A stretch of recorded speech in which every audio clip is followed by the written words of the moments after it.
ركز يا جماعة مع المدرس ده ونشوفه بيقول ايه للطلبة بتوعه، هيكون من اهم الفيديوهات اللي علقت عليها.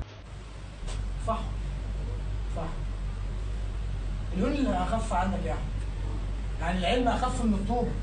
انت لو ما وصلتش بالعلم ده تبقى دكتور او مدرس تقف في الوقفه دي هتشتغل تشيل طوب. شوف انت دي بتشيلها طول السنه، طول السنه معاك حته شويه ورق فيهم علمك خفيف ازاي. شوف انت دي، طب انت لو شلت دول، يعني انا قلت لك ارفع الكتاب ده ساعه هيتعبك قد ما دي لو قلت لك ارفع دي ساعه ودي ساعه، ليه هيتعبك؟ دراعك مين اللي هيوجعك؟ مش انت قوي تقدر تستحمل؟ طب لما انت قوي تقدر تشيل الطوبه دي، تشيل العلم، والعلم خفيف عليك، مش عايز تشيله ليه؟ مش عاوز تذاكره ليه؟ ما وصلتش بده هتبقى ده. ان ما شلتش الشيله الخفيفه تعبت فيها دلوقتي، كل شيلك بعد كده في المستقبل هتبقى تقيله.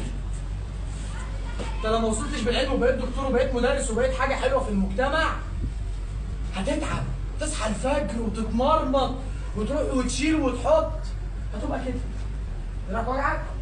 وجعك. طب ده دراعك وجعك؟ دراعك وجعك، وجعه من شيل الطوبه، وانت رايح الدرس مش قادر تشيل الكتاب 5 دقايق وتفتحه وتذاكر فيه حته القلم الصغير اللي بتمسكه بين صوابع ايدك. هتمسك بعد كده وهتشيل على كتفك وهيورم يبقى قد كده.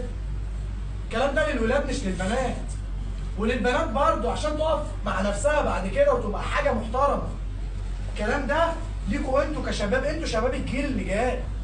هتفضل شغال تشيل ولا ايه رايك تمسك الكتاب وتذاكر فيه؟ انا كده اديتك الحل وانت حر، يا تشيل دي يا تشيل دي، يا توصل وتبقى محترم واقف في دول، يا اما تبقى شايله فوقعي وطالع عينك. كده كلامي انتهى معاك لغايه كده، مفيش مساحه اديها لك تاني. خلاص تعبت؟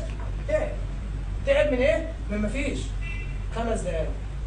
استاذنا الفاضل، انت اختصرت لنا مشوار طويل في دقيقتين. ايه الفكره دي بسيطه بس عظيمه في نفس الوقت، درس حياه كامل. انت خليتهم يشوفوا بعينيهم مستقبلهم، انت ما علمتش الطلاب قيمه العلم بس، خليتهم يحسوا ان الكراسه اللي بيذاكروا فيها دلوقتي هي اللي هتشيل عنهم طوبه الشقه والتعب. طوبه تقيله كبيره وكراسه خفيفه. فهمنا ان العلم مش مجرد معلومات بنحفظها، لا ده هو الخيار اللي بيخلي حياتنا احسن وافضل. الكراسه اللي كانت رمز لعلم خفيفه على الايد، لكن لو تجاهلنا الكراسه دي بنفضل طول عمرنا شايلين طوبه الشغل الشاق والمجهود البدني اللي ممكن ما يوصلناش للراحه اللي بنحلم بيها. بصراحه طريقتك دي بتورينا لسه في خير، وان لسه في مدرسين بيقدروا يبدعوا في تقديم رسالتهم بافضل شكل، يكسروا الصوره النمطيه اللي بنشوفها في الافلام والمسلسلات. الطريقه دي لمست الواقع اللي مليان مبدعين، قدرت تغير وجهه نظرهم بطريقه مبهره، طريقه بتثبت ان المدرس اللي بيحب اللي بيعمله يقدروا يغيروا وجهه نظر اطفالنا عن حاجات كتير مهمه زي التعليم.